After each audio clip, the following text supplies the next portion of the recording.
What's going on, fellow A-pluses? It's your boy, Adam Perez. I'm back once again with a brand new episode review as we're set to get into your friendly neighborhood Spider-Man episodes number 3 through 5 as we got our second batch of episodes here.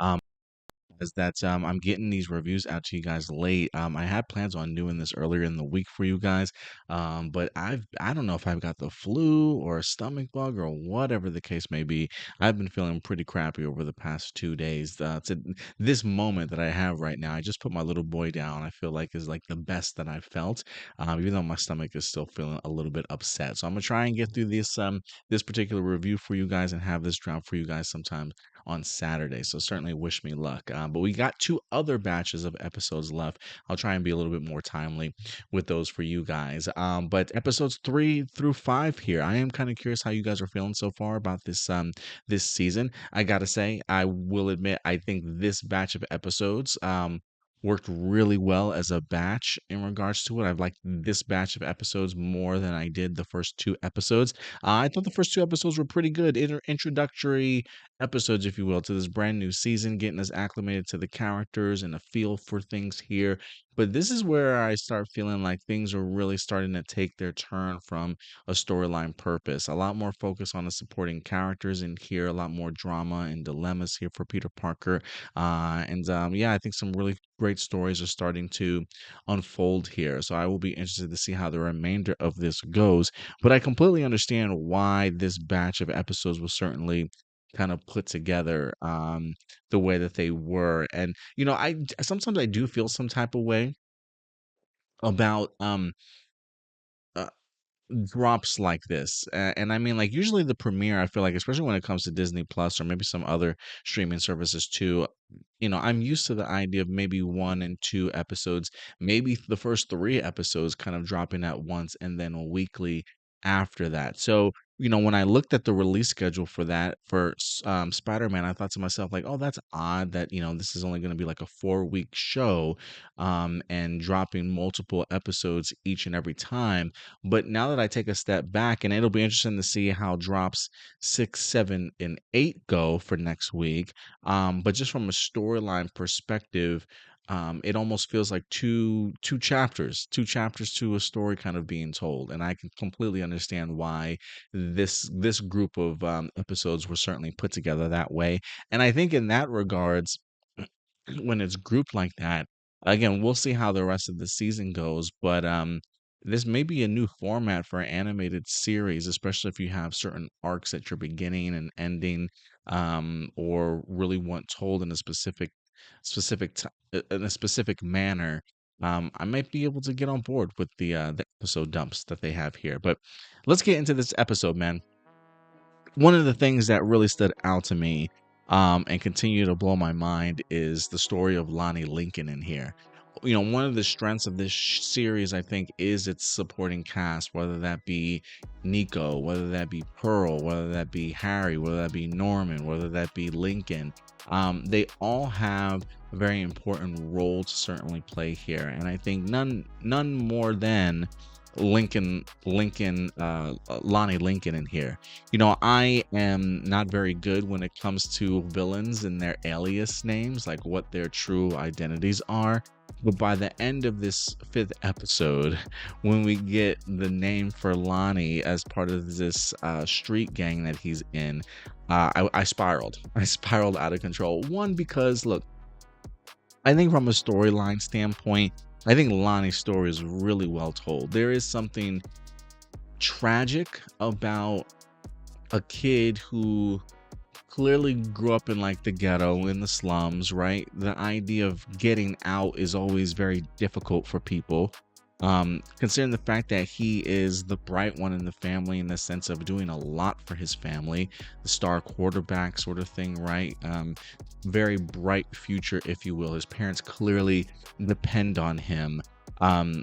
The trajectory for Lonnie should be something significantly different than what it is now. And it's just a really tragic story, one that happens on a daily basis for a lot of people in this in that environment and in those type of neighborhoods. And you want Lonnie to certainly succeed, I think. I think he certainly surprised me in the first 2 episodes in his smarts, how much how open he was to bringing Peter into the fold and just being friends with him, sort of thing, right? Like those are the type of people that you gravitate to. There is an aspect of Lonnie that I do wonder if he, because of where he lives, if he tries to compensate for it more than he potentially can, right? Clearly he gets alone, and the idea of not nobody really wanting to hang out with him after Peter asks, after he asks Peter to go hang out in the first two episodes. We see him here also in the sense of trying to pay for people's lunches, even though he doesn't have the money to certainly do so. And he sacrifices his own lunch to allow other people to have their lunches. It does make me wonder if he's overcompensating in the sense of knowing that. Um, I do wonder if he feels like he's got to do that in order to acquire friends, or otherwise, if he wasn't the star quarterback, if people would still care for him the way that they do. You know what I mean? Like, it's just a really interesting story for Lonnie Lincoln, or at least those are some of the things that I pick up when those type of moments happen for him. But I am kind of curious to know what you guys think in that regards. But to kind of see him take the place of his brother and really, unfortunately, like give up everything that he wants for himself, now joining the gang that his parents don't know about. I'm pretty sure he's going to get kicked off a football team, which is going to be devastating not only for his friends but his family too. All in the sense of doing what he can to protect his family and protect his brother. It's just really sad, man, and really tragic. And it's a storyline that I'm find myself more and more attached to because of just the spiral for Lonnie Lincoln in here. Pretty cool that we got to see the Scorpion, or at least the Scorpion before the Scorpion, as they wind up having their gang fights and their gang wars here. It'll be interesting to see how that kind of goes forward, as Lonnie really makes a name for himself, protecting the person in charge of his gang, his leader, if you will, and sort of making a name for himself now. And it'll be interesting to see, like, if this is the life Lonnie really wants, if he feels more appreciated now. If he doesn't feel like he has to prove himself so much. Like I am curious as to the dynamic of where Lonnie's story goes in the last sort of 5 episodes here, right? If he has been overcompensating and wanting friends and felt like the only way he can get them is to be this big star, but now he's got a group of gang members that are just supporting him because they see his value and his worth, sort of thing. I do wonder if his personality starts to change over the next couple of episodes. But the Lonnie stuff for me is pretty crazy and really well told, I think. And the fact that he's eventually, spoiler alert, eventually going to go on to become the villain in Tombstone, it's just like, man, I can't believe him and Peter are eventually going to be at odds with one another at some point in time. Just really sad stuff. Um, I do want to talk a little bit about Norman, and this will lead me into the identity crisis sort of storyline here from the comic books. But it is odd watching this show and Norman Osborn being a mentor. There is a part of me that just does not want to trust this man. Like, I felt like from everything that I've been reading for Spider-Man or watching for Spider-Man my whole entire life, nothing ever comes good of Norman Osborn, right? And so the idea that he is throwing himself into this notion of wanting to help Peter, wanting to help Spider-Man at no cost and expense to Peter, right? He just wants to help him grow and become the hero that he is. And he's saying like all the right things in the sense of like, well, if you don't want my help, that's more than fine. I totally respect it. But now that Peter wants his help and he's trying to come up with all these different costumes and stuff, there is a part of me that I'm like, at the end of the day, is Norman just going to be like, well, you owe me, right? Or I own you, sort of thing. I've given you all this stuff. Why can't you do this thing for me? Or, why can't you see the value that I've brought to you, and like sort of claim ownership of Spider-Man and Peter for all the money and the time and the effort and the tech that he's kind of putting towards him. You know what I mean? Like, there's a part of me that wants to believe that Norman is truly going to be just a mentor like that of Iron Man. But there's another part of me in the back of my head. I'm just like, I just don't trust this guy. And I don't know if that's fair to this Norman Osborn character or not, but time will certainly tell. that this is something that will lead to a season finale where it's just like, yep, I knew this guy was up to no good all along, sort of mentality. But we'll see. It is fascinating to see these two working side by side and really bringing up the identity crisis storyline from Spider-Man in here of him trying to find a great costume. There was a time period when Peter Parker was no longer Spider-Man. I'm trying to remember what time period that was. I don't remember if that was right after the Clone Saga, like after Ben Reilly took over as Spider-Man for a brief period of time and Peter still wanted to fight crime. I can't remember exactly where that storyline comes into play, but they almost hit like every different persona that Peter Parker had during that time. The all black costume with the gray wings, I'm assuming that's Dusk. They even had the classic Hornet costume that I feel like I've seen in other medians as well for him, but the Hornet costume certainly came into play. And I think it's like a variant also of like the Prodigy costume with the yellow and the silver sort of things. I can't remember if in the comics if Prodigy had a cape or not, but they definitely took influence from the Prodigy outfit. The only one we didn't see in here was the Ricochet outfit with a big question mark, if I'm not mistaken. But I thought it was pretty cool that they take moments from comic book lore and history and kind of find really cool ways to implement it here in regards to like trial and errors of Spider-Man's costume. And I gotta say, I do like the white and black or the white and blue sort of Norman Oscorp tech, if you will, suit. It looks pretty clean if you ask me. I love seeing it in action in here too. It's a shame. It's like a little bit of a shame that I don't know when he's going to get rid of that and swap it out for the Spider-Man costume that he certainly prefers. But I'm digging it. I'm digging it so far in regards to everything that it does. I also love the take on Civil War in here. The idea that they pretty much are sticking true to the Civil War moments, just sort of excluding Spider-Man. The Sokovian Accords are brought back up in here.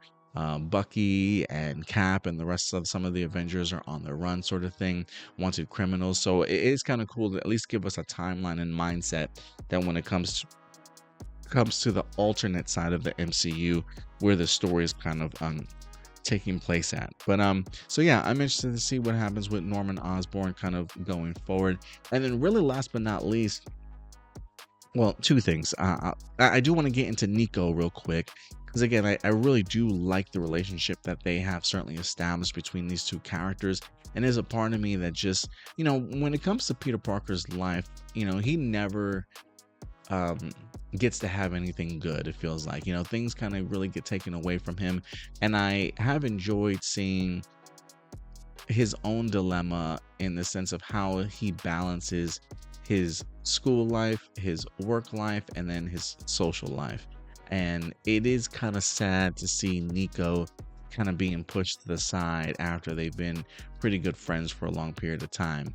There is an element of Nico too that I kind of wish that she was a little bit more open. I mean, I think the idea that Peter, which I'm glad that he showed up to the movie theaters, when Harry comes by, I'm like, yeah, Peter, like, why, bro? Why?